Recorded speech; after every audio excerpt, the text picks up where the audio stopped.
Казвам се Веселин Хаджиев, радвам се, че сте ме поканили. Аз съм възпитаник също на Антим Първи. Когато бях на вашите години, съм участвал в кръжоци по история и от тогава ми е любовта към родния край, към изобщо да проучваме културно-историческото наследство. След това, като завърших тук Антим Първи, завърших ветеринарна медицина. Самата моя професия беше свързана да общувам повече с възрастни хора, а по тези възрастните, особено жените, те са носители на информацията от нашите древни предци.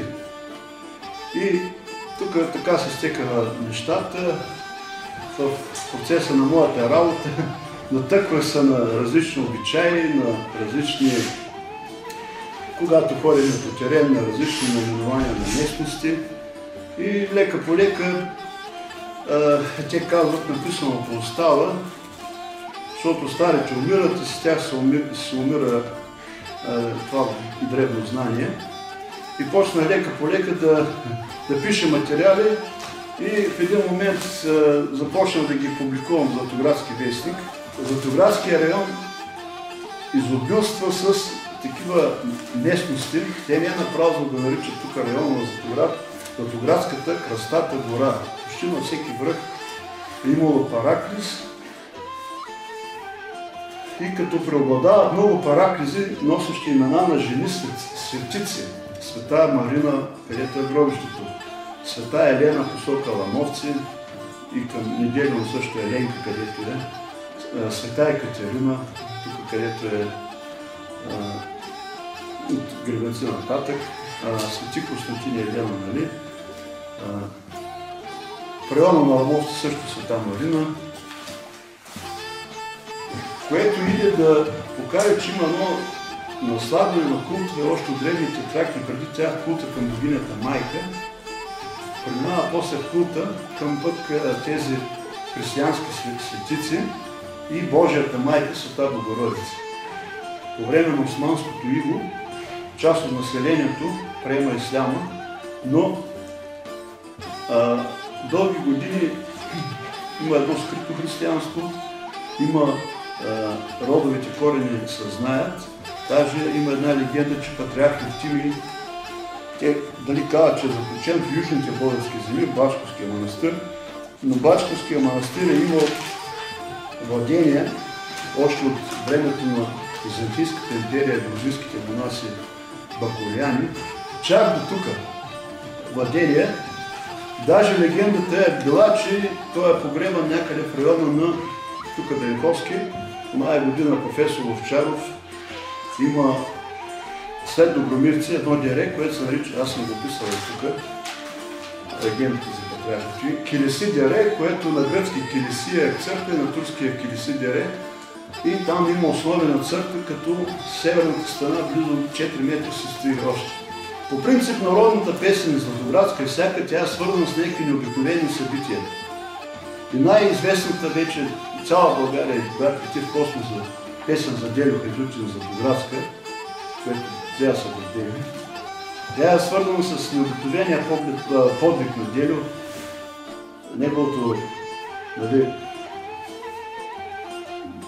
маратонско бягане, видиш ти за една вечер. Това е Енидже или Генисея, когато вървим посока Меродато. Има там една табела, то е било в миналото доста голямо значение, а западнало, сега се нарича Генисея. Там Войчо му е шиял зимата аби, шаеци, потури.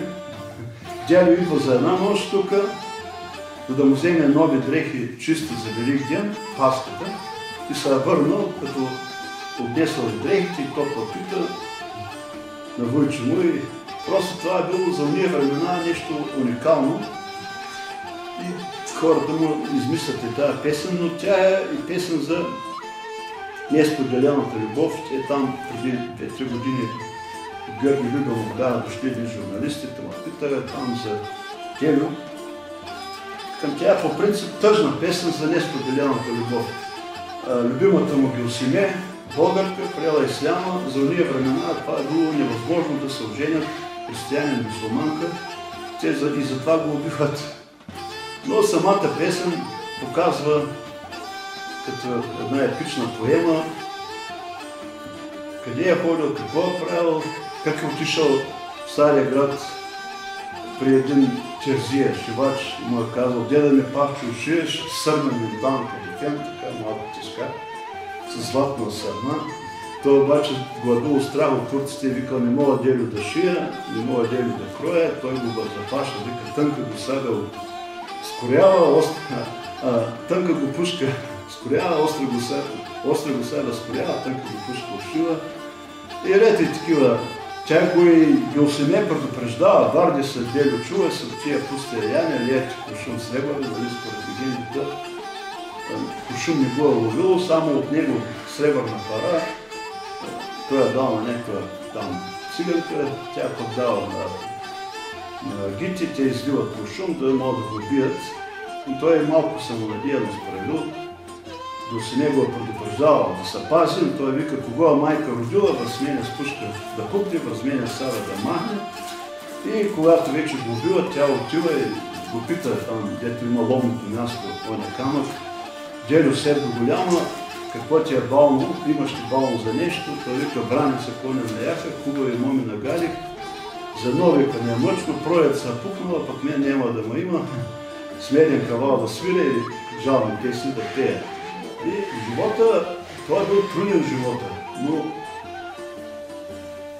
това вярата ги е крепила, нали, тия добродетелите, да не са краде, да не са лъжи, да се уважават родителите, да се уважава хляба.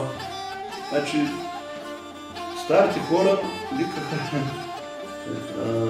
едно време, когато в моето детство искаха да кажат, че казват истината, вика, да се закълне, вика, хляба да му ослепи. Значи, понеже е било гладни години, от хляба по свещено е нямало. Когато се роди човек, с хляб се е посрещал, тук в нашия район, аз съм го описал тук, правило се златоградски снедай. Такава хляб, поляк с разтопено масло и захар, миналото мед, за да върви живота на роденото по мед и масло.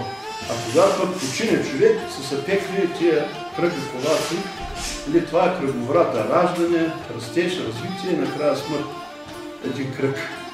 Много е богатството на Златоград като фолклор, още повече, че той се съхранява и в читалището има десетки танцови и фолклорни групи, но аз гледам на себе си като един обикновен събирач на фолклора. Събирач,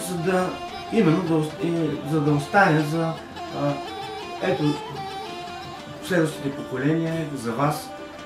Даже предлагах на някои учители при издаването на тези сборници да отделят в училище занимания с златоградския фолклор конкретно, защото от него може да се вземат много. Даже един приятел казва, че като го е прочел и просто си е представил как са живели преди 200-300 години златоградчани, защото наистина текста води към точно това. Всички случки, които се разказват. Не бива да се откъсва Златоград от една друга област. Ето тук е сборника, който сме издали за "Изсушиме и изгориме". Това е сборника от българския фолклор в Ксанти. Само в Ксантийската област, защото знаете, че Златоград е бил теплоколийски център, се простирал от Средногорци до село Синиково, Ксантийско. Това е на 8 км от Ксанти, едно селце. И той е неразлъчно свързан с Златоград, защото това е център, бил духовният, търговския, културният център в този регион през вековете. И този сборник именно показва как местните хора, местните българи днес, включен и диск, как пеят песните, много от тях ще срещнем в Златоград, защото като един и същи географски регион, те са пеят, но ще видим, след като района е бил заграден с телените мрежи, как се е съхранил там фолклора, когато е бил в чуждо държавно управление. Нали? Как така български, родопски песни се съхраняват до ден днешен в една чужда езикова среда вече. И това е ценността на този сборник. Всичко трябва да започне от български народни песни от братя Меладинови. Нали? Това е огромен събиран документален материал за живота на българите във всички краища на страната. Това е в Македония, в Тракия. Ето тук има един том, който е издаден 1939 година, български народни песни, точно от нашия район. Това е Западна Тракия и Източна Тракия, Одринско. Българите преди да бъдат прогонени от тези земи, какъв бит са имали, какво са пели, как са живели. Ето тези томове са точно свидетелства именно за точно техния живот. Тази книжка, това са 250 песни, които обхващат фолклора от района на Златоград и Неделино. По-късно в Неделино се издаде и специален сборник само за неделинските песни. Един местен учител го е направил. Но първият сборник всъщност е това. Тези 250 песни с златоградска народна поезия. Аз ги наричам поезия наистина, защото той е съставен по канона на научния сборник. Това не е песнопойка. Това е сборник с цел да се съхрани поезията на песента. Какви песни са? Да съхраним песента, защото знаете, че текстът е предаван уста, той никога не е записван, нали? През вековете. И тези сборници са издадени от началото на 20 век до днес. Именно да се съхрани поезията на златоградската песен е съставен този сборник. Ви показах тук няколко сборника, които са вече тяхната цел е именно да се нотират, да се направят, да се запази мелодията. Затова има ноти в някои от тях. Това са различни подхода. Много интересно е, че родопската, златоградската песен съхранява единственият духовен терен, който съхранява диалекта от преди 100-200 години. Как е битувал езика на родопските българи на Златоград в онова време. И за това също се пишат много изследвания, езиковецки, народовецки. Не можем да прескочим и сборника, златоградския сборник от 1852 година, който е издаден на основата на изключителен документ, който се съхранява в музея на просвещението в Златоград. Той е единственият документално ръкописно военен дневник на златоградските даскали. И това е всъщност документа, който ни навежда наскоро правихме юбилей на училището. От тук са взети нещата, изворите, за да може да броим литоброенето на златоградското образование. Тук, в този сборник, когато го разглеждате, ще видите, че е уникален с това, че не само преди 200 години как се е говорило, независимо от верските групи на учениците, дали са мюсюлмани, дали са християни, те са говорили на един общ златоградски диалект. И тук ще видите така наречените Соломонови притчи от Библията, цял един раздел от Библията, как е преведен на златоградски диалект. Това е уникално в световен мащаб. Няма такова нещо на един конкретен регионален диалект, нали, да бъде преведен цял един дял от Библията. Да видите Соломоновите притчи, които лъхат на мъдрост, нали, от всякъде, как са преведени на Златоградския. И това е огромното постижение на нашите издания, че те съхраняват всичко това за идните поколения. Всички песни изхождат от дадена случка от битието на златограджани. Изворният родопски фолклор винаги произхожда от конкретна случка. Родопските песни не са история, те са художествено пресъздаване на дадена случка. Те възбуждат художествения усет и творчеството на родопския българин преди всичко. Аз съм Роман Романов от село Старцево. Завършил съм тук средното си образование в Анчин първи. Сега изучавам изпълнителско изкуство, народно пеене в Академията за музикално, танцово и изобразително изкуство в професор Асен Джамалджиев в Пловдив. Най-вече се занимавам с автентичния фолклор от нашия си край, нали, така и не приеха в Академията, защото нямат такива песни, такива певци, но гледам да съм по-близко до миналото и бита на човека, отколкото до до младежта, както се казва, защото това е изкуството, което трябва да се покаже. Регионът ни е известен с най-тъжните песни. Родопската песен е най-тежката песен. В нашия регион, в Златоградската община, песните са по действителен случай. Всяка една песен има история сама по себе си. Лошото е, че няма толкова весели песни, но както се казва, те хората трябва да се занимават и да се забавляват по някакъв начин и затова измислите такива по-бързички песни. Те са вече чути от някъде. Но най-вече тези тежки песни са история на песен. Има една много тежка, тя се отнася за момиче, но все пак, като няма кой да те, харесва ми историята, но много трагична е от нашия край, село Старцево. Първо ще ви кажа думите с диалекта, след това ще ви преведа. Катроше мене кредиса, плитки не да ми разплете, мене вземе да краде. Дъщеря моя майчина, колко се вземе легнали, какво на тебе младички. Майка дъщеря си ти говорят и дъщерята пита майка си кой ще се наеме плитките да ги разплете и не е в земята да сложи. Тоест е болна.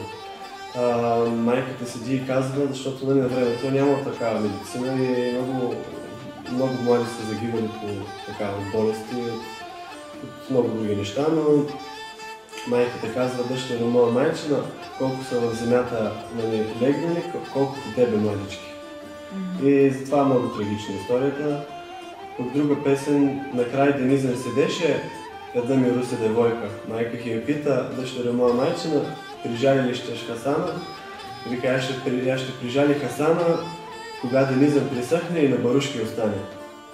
Тоест, майка и дъщеря седят и майката пита дъщеря си дали ще прижали, ще преодолее любимия си, а пък тя казва, че ще го преодолее чак, когато морето пресъхне и на лодка остане. Тоест, толкова се влюбва. Още от ранна детска възраст, аз много така... Бил съм лошо бебе, защото съм много плакал. Плакал съм, обаче когато съм сложили на люлката, тези старите люлки с одеялата, пускат ми Румен Родопски и аз спирам веднага да плача. Не знам как е ставало, но от тогава насам аз съм вдъхновен от Румен Родопски, от един учител в село Старцево, господин Румен Кончилов и от един възрастен човек, който е скоро човек от нас, Захари Ботанов. Но най-вече от семейството. Да. Удовлетворен съм от началото на годината на първи семестър. Точно до сега съм страшно удовлетворен от себе си. Записах с Българско национално радио 6 песни. С Академията направиха няколко концерта. Участвах в много спектакли, част от ансамбъл България съм и, както се казва, фолклора се запазва много добре. Аз съм вдъхновен от много песни и от много ситуации. С тея песен спрямо моята емоция. Ако съм тъжен, тея тъжен песен. Ако съм щастлив, пак пея тъжни песни, малко по-ведар начин. Но има една много хубава песен, когато се сетя за историята, как ме докосва. Беше преди много години, бях много младичък и бяхме на събор в село. И виждам човека, който запали в мен искрата, господин Мокучев, как седи и свири на акордеон и свири с най-голямата си усмивка, който човек може да даде. До него са се събрали толкова много прекрасни дами, които пеят невероятно и се сещам как всичко беше по-жълто. Беше по-светло, по-приятно. И тази песен е Аман си реках майчинко. Аман си реках майчинко от царчат към девойка. Тришки съм нишан провадал и трид ми ги вращала. Лоша лунинга. И тя му вика, и майка му вика, стани със сина Угизди, с баш Барианско ми ги издил, с няколкото си мисия да се премени. Вика, ще събира гости, вика и нея мъсост, т.е. нея нарочно шакани. Вика да те науча как са гали муминг. Много хубава песен. Посланието и съвета, който мога да дам на всички млади хора, е да не загубят себе си. Което е най-важно. Не губете себе си и не забравяйте, че в България имаме всичко това, което другите страни го нямат. Когато се сетите за любов, може да се сетите за всевъзможни песни. Изкуството в България е безкрайно. С това не губете себе си и се вдъхновявайте от сърце. Българският фолклор е едно прелестно народно творчество, към което се връщаме многократно и търсим идентичността и автентичността в танците, в музиката, в песните, в словата, в обредността и в шарените ни шевици. Това творчество хилядолетие пази нашия народ и съхранява дълбоко в сърцата ни душевен трепет и усещане. Пример. Когато чуем да свири гайда. Това чувство не може да бъде описано, то трябва да се преживее. От детството си до сега ние с огромна радост сме се събирали и с песни на уста сме се трудили заедно със своите родители в земеделието и в животновъдството. Там по седенки, сватби, празници, ние сме се срещали с нашите избраници в живота. По наше време нямаше телевизори, нямаше телефони и други забавления. Всичко се е случвало на нивата, сред природата. Тичали сме на воля, пили сме студена вода от местните извори. Радвали сме се на животните, на гората, на зелените ливади. Ние с удоволствие сме засявали, окопавали, жънали, вършели и събирали сено за животните. Било е трудоемко, но е било приятно и с насмешки и закачки сме посрещали изгрева и залеза на дена. В текстовете на песните са засегнати любовни, семейно-битови и обредни празници. В тях има галевни обращения – Севдице, майчинко, любеле, учинки, устинки, нуджинки. Нашата група се старае да запази за младото поколение тези автентични фолклорни песни. За отбелязване е, че в района има и различен диалект. Тогава хората са живели по селата, по махалите, някои по колибите и са контактували като една общност. Така се е запазил различния диалект в региона. И това е най-старата автентична носия тук характерна за нашия район. За Златоград, за Ермаркас, Неделино, Старцево и тук. Като почнеш от чорапите, риза, дълга ентерия, къса ентерия, това са плитки. 40. На ситни плитки има го в поезията, има го в народните песни, как са се плели на ситни плитки. И преди да се ожени момата, когато и пратят нишан, когато и пратят, и тя за последно се е сплитала. Нишан е подарък за годеж. Подарък за годеж. И когато са вече правил годеша, тя за последно се е сплитала момата и после като булка няма право да се сплита. А това е фейчето, всички родопски песни го има. Кривко фейче, червенко фейче, видиш ли? Това е цялата оборудвана носия, най-автентичната, най-старовремската. Фолклора е най-голямото богатство за България. И колко много фолклорни области, само в Смолянски окръг. В Ерма пеят по един начин, Аламовци пеят по друг начин, Старцево пеят по друг начин. Аз си го представям през робството, турското дългото 700 годишно робство. Не са имали възможност да пътуват напред-назад хората. И въпреки всичко, те са се обичали, те са страдали, те са се радвали, те са играли хора и така нататък. И по своя си начин са развивали своята местна култура. Един поглед и вече се обичат. И са галя. Идеалната любов. Няма докосване. Само сърцето се знае, както ти кажеш. Народната песен още от малка, това си е любов. Това е нещо, което се закърмен още от малък. Аз участвах в битова група, може би от 7 годишна. След това живота му понесе в други светлини и в момента, в който вече се, така казано, отърсих на нашинско, децата пораснаха, аз реших отново да се върна, потърсих съдействие от читалище и се приютих, така казано, към битовата група. За мен е много... Не намирам точната дума, как да го кажа, но в смисъл това, че те ни учат на автентичност, това, което си е баш даридерското, мен това много ме привлече и искам да го един вид запазя, да го зауча, така казано, понеже аз не съм истинска златоградчанка, не съм родена тук, аз съм от едно село близо до община Златоград, Аламовци.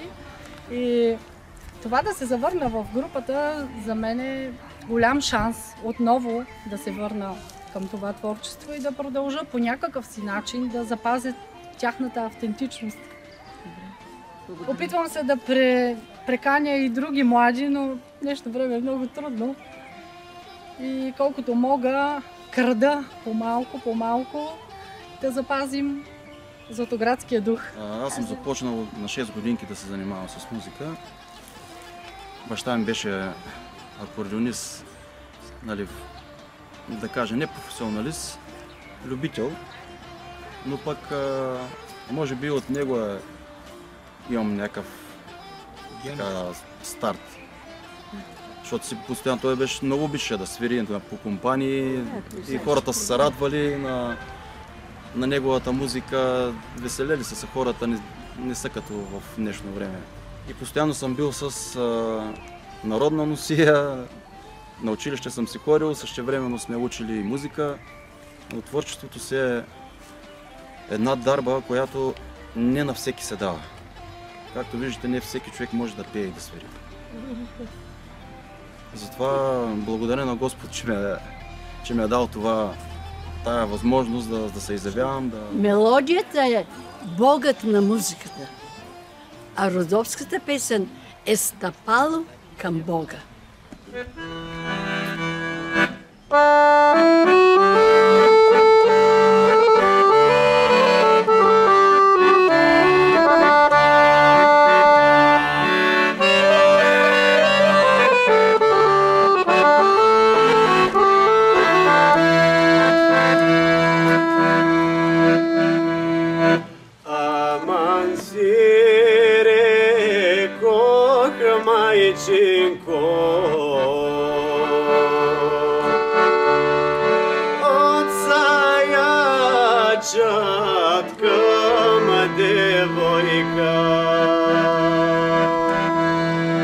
Трішки сумні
Не ми харесваш напоследък. Вървиш един замислен и търговията не ти върви. Какво става? Да не си болен? Болен съм. Болен си? Така ли? Какво ти е? Болен съм от любов. Най-накрая. Най-красивия мома в града се е влюбил. Браво! Не е браво. Тя дори не ме поглежда. Все едно съм нищо за мен. Как така? Няма мома, която да не ти устои. Коя е? Дъщерята на Хаджи Калим, Елена. О, знам я тая. Една такава начетена, все с книги ходи. Познавам я. Не можа ли да се влюбиш по-такава, особена? Не мога да се влюбя в други. Само не я гледам, само не я искам. Не знам как ще издържа повече. Ето я! Тя дори не ме поглежда. Лоша работа. Нищо. Аз ще оправя нещата. Мисля, че познавам приятелката. Василке! Василке! Аз съм! Атанас! Кой е Атанас? Той, дето ти дърпаше плитките в училище!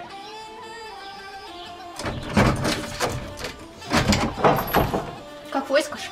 Става въпрос за Елена. Кирил я обича. Няма да стане. Тя не иска и да чува за момци от тука. Ще ходи на Пловдив, да става даскалица. Не думай, не може ли да направим нещо?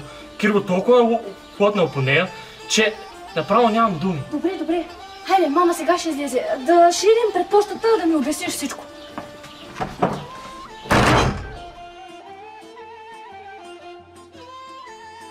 Казвай, какво става? Много ми е на сърце, Елена. Не знам какво да правя вече. Не ям, не пия. Много е зле. Трудна задача е това. Елена каза, че ще ходи на Пловдив да става даскалица. И не искала да се пилее по прости хора. Той Кирчо да не е прост. Той е най-желаният ерген. Всички му ми въздишат по него. Ама Елена един път каза, че занадува като петела на гърмове. Стигате вече! Сърцето ми ще се пръсне. Кирчо, не дей така, млад си още. На, пили си водица, сега съм я наливала от буйно бриз. Добра среща, какво сте се събрали тук? Да му кажем ли? Може да помогнем.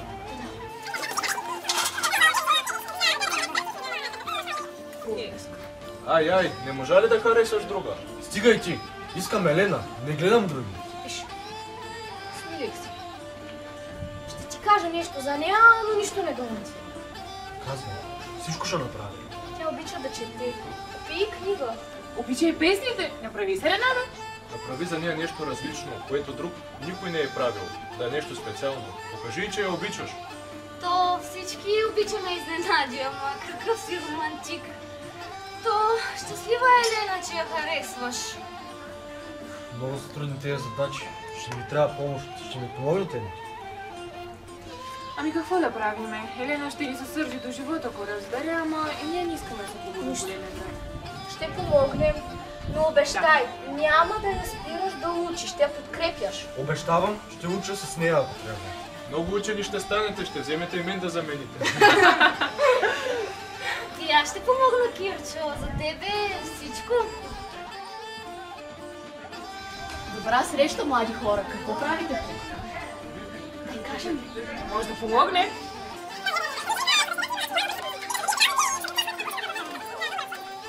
Така ли? Значи си залюбил нашата Елена. Баща й не дава и дума да се продума. Ще я прави учена в Пловдив. Тя да се учи колкото си искам. Аз искам нея. И аз не искам да си тръгва от горкото ми детенце. Какво ще правя? Не плачи, Лена Цветанке. Сигурна съм, че Елена ще харесва Кирчо. Виж го сам. Дано. Че един път каза, че се надуваш. Знам. Надувам се като петела на гърмове. Стига. Вярвам, че всичко ще бъде наред. Хайде да се чуме да се оправим. Аз ще се взема с Чичо Калин, че той е един такъв. Ах, Елено, толкова време го дебна то Кирчо, в тебе да взема да се влюби. Марико, от кога си говориш самичка? Ах, че ме стресна, Сийке. Ела да ти разкажа. Може да помогнеш. Кирчо е влюбен в Елена. Обаче аз съм влюбен в него. Просто трябва да измислим нещо. О, Нани, мама, Нани. О, Стивки, с бебето си излезнал. Колко е сладко. Ти скоро да си имаш такова бебе. Не благодаря. Аз не искам да се занимавам с тукашните простаци. Искам хора да ставам бащи. Елено, Агапи, да не би да е простак. Не си сърди. Той беше единствения нормален мъгъл в селото и ти го взе. Що бе, Кири Хаджиев и той не е лош. Не го искам. Много е надут. Все се хвали. А иначе не е лош. Но не. Баща ми каза, че трябва да ставам научна дома. Поли ще ме праща. Нямам време за глупости. Добра среща на две приятелки. Отдавна не си идвала да не виждаш. Имам много работа. Така или иначе трябва да тръгвам. Ще ида да видя за някои книги при Сийка. Стой, работата няма да свърши. Ела да ти направя по едно кафе. Благодаря, но не искам. Ще тръгвам. До скоро, Елена. До скоро. Как мина денят ти? Странно, а твоят? И моят също. Каква заплетена история? Не знам. Мисля, че бащата на Елена иска повече тя да ходи в Пловдив, отколкото самата тя. А тази Марийка чиха вода излезе. Гледаше смирена, кротка, с наведена главица, а тя била огън. Да, айде да влизаме навътре, че стана спокойно. Айде.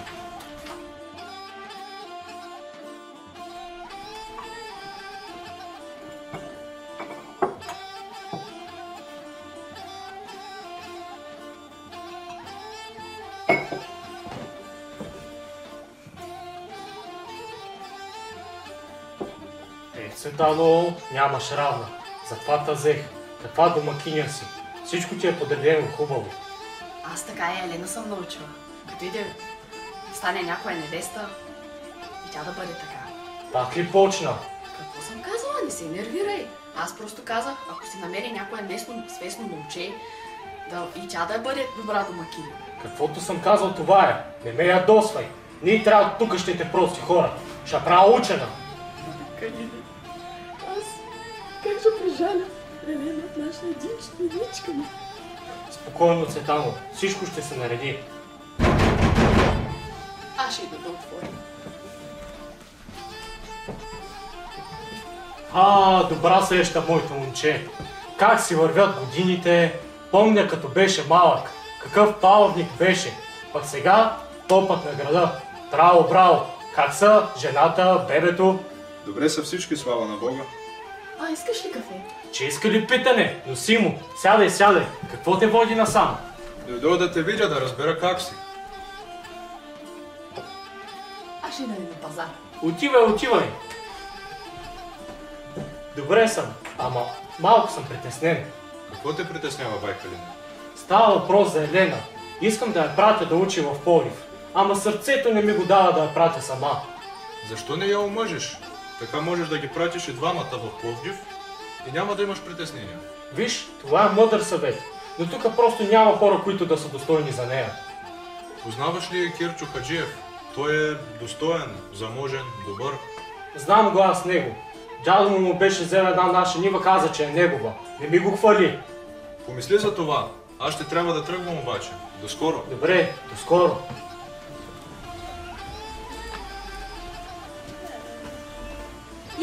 Леля Виолета, майката на Кирчо. Леля Виолета, как си? Много хубава рокля си имаш. Здравей, Леля Виолета. Здравейте, момичета, аз съм тръгнала на пазар. Ние чакаме. Ние тук се разхождаме и добре, че те видяхме. Сега ще ни върви деня, нали така, Степке? Да. Хайде, бързам, че ще свърши пазара. Ще ти дойдем някой ден на гости. Ще чакам. Що се умипваш така, Леля Виолета? И аз стига и ти не се умилквам. Здравейте, момичета, как сте? Добре, ти как си? Добре, айде да ни досика да видим дали ме поръчва книгите, които исках. Айде. Елено, ти вълнуваш ли се, че ще ходиш в големия град? Той знае какви момци има там. Той на тебе са ти само момци в главата. Не мисля аз за момчета, ученето ми е в главата.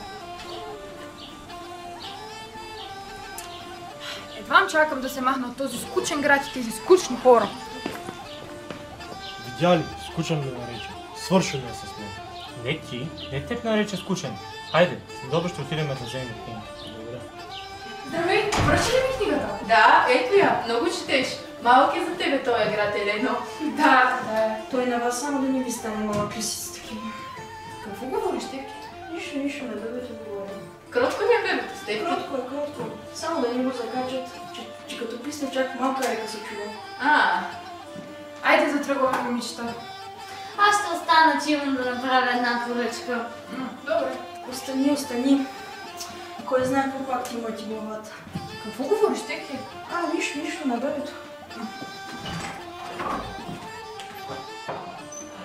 Тая Стевка нещо да не подозира, странна е. Не вярвам. Слушай, Кирчо и Атанас ще дойдат днес да вземат книги за Елена. Ти знаеш как ти харесва. Дай някакви, дето да не ги чете. Ще подбера нещо. А с серенадата какво направи? Всичко съм измислила. Певците няма да дойдат. Той ще... Ама да не се усечат. Няма. Какво правите вие двете тук? За какво трябва да помага си? Нищо. Просто да ми намери нов плат, ще ми трябва за рокля. Тръгвам. Ами си, къде е не са помня? Ето, 2 лева. Благодаря. Сийке, ти нали знаеш Елена? Да, знам я. Знаеш ли какви книги чете? Знам. Искам да ги купя всичките. Всичките ли? Да, всичките, да ги подаря. Тя, Елена, почти всички ги е изкупила, но каквото имам ще ти го дам. Нека да ги видим. Много вехти, Петя, нямаш по-нови. Тя, Елена, такива обича, казва, че вехтите са по-хубави. Супер са, ще ги взема, нея ще ги харесат. Сигурен ли си? За Елена ще ги взема, специално за нея. Всичко 150 лева. Много бе! Колкото по-вехчи, толкова по-скъпи. Колкото трябва сега, толкова, за нея всичко. Заповядай. Благодаря.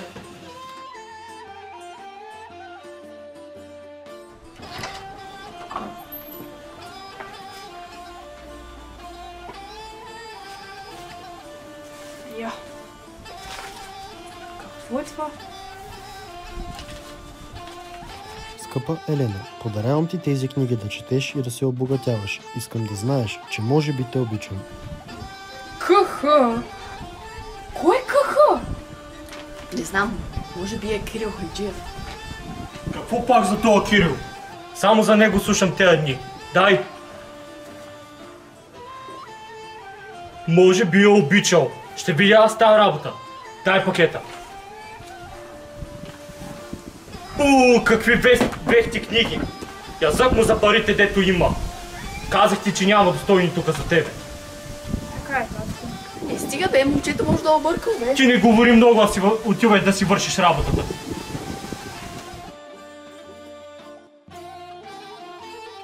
Момичета, вчера получих най-странния подарък. И накрая гледам най-скъсаните книги, които може да си представите. Марио, ти защо се смееш? Да, какво толкова смешно? Нищо смешно ми е този колко е несъобразителен. Да, Марийке, аз за това отивам в големия град. Да видя съобразително.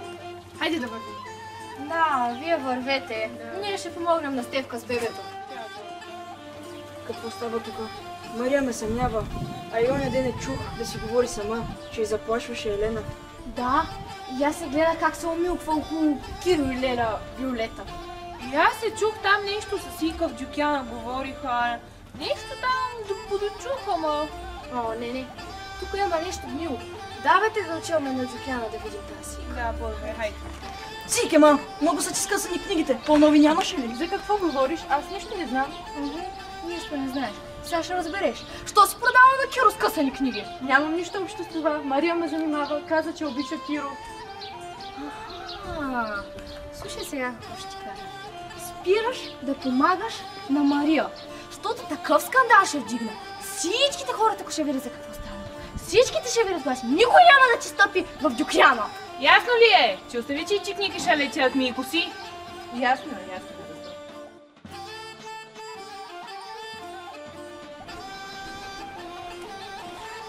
Къде са тия певци вече? Чакам ги сумати време, отихим за серенада, тях ги няма. Какво правиш ти тука, бе? Спокойно, чичо Калине. Аз съм донесъл тук цветя за Елена, защото много я обичам. Заповядай. Ще ти дам аз на тебе ни цветя. Да се махаш от тука, нямам аз мола за женене.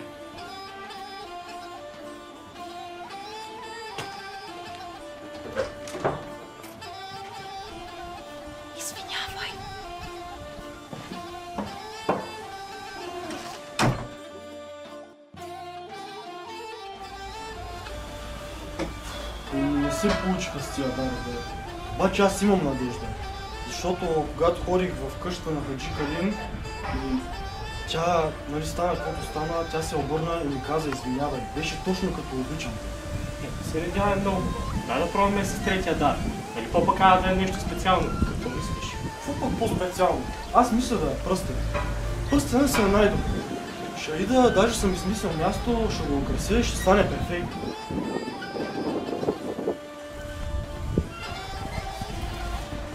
Няма да стане тая работа. Кирил е мой. Влюбила се била тя.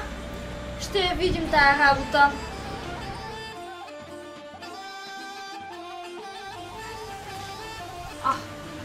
Много хубаво си украсил. Сигурност не е по-хубаво от това. Извинявай. Извинявай, нали знаеш за даровете? Аз извинявай за баща ми. Виж, вече знаеш, че аз те обичам. Готов съм на всичко за теб. Кириле, моите мечти не са да съм просто ничия невеста. Аз искам да замина да уча, да се образувам и после да се върна тук, за да уча децата в училище. Аз и за това те обичам, Елено, защото ти искаш да идеш да учиш. Не си като другите мои. Няма проблем, аз ще дойда с теб, ако трябва и ще уча. Не знам, ами татко? Не го мисли. Аз ще говоря с него. Виж, тук съм ти подготвил нещо за повядане. В знак на моята обич.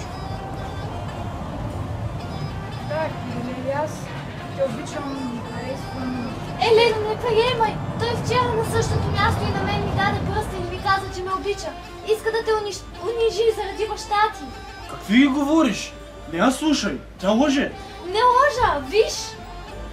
Ти луда ли си? Знаех си, че има нещо гнило в тази работа. Но каква съм аз да ти вярвам?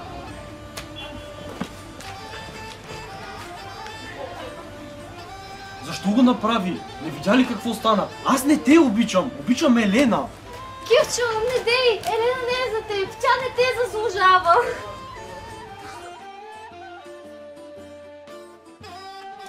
Ах, тази Мария... Няма, Елена. Че разбра каква е истината. Кирчо не е виновен. Ние ти казахме всичко.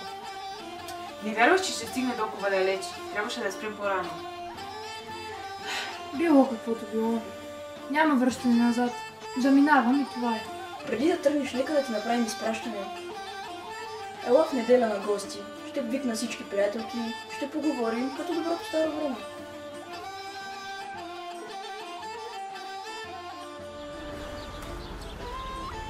Как си, Леле, любимата ми? О, малко съм притеснена. Кирчо ми разказа всичко. Доста заплетена история. Спокойно, аз имам план за всичко. Сине, не мога да те гледам така на тъжина. Кажи ми, какво мога да направя за теб? Вече нищо не искам. 3 дара направих и 3 не станаха. Не мога да я спечеля. Слушай сега, Стевка организира изпращане на Елена от тях. Облечи си най-хубавите дрехи. Не мога да отида. Тя ще ме изгони или ще ме игнорира. Не му мисли. Ти ще я чакаш пред портите и там ще й признаеш любовта си.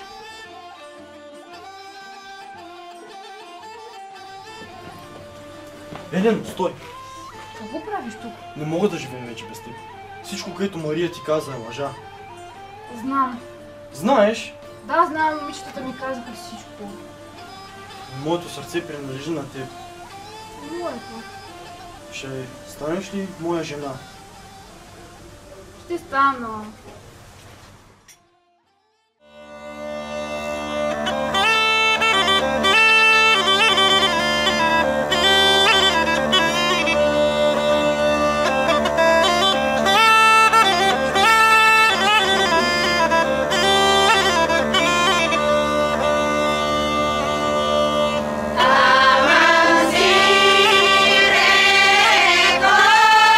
Майчинко,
Галихме са любили, логахме са 3 години, любили половина. 3 години любили половина.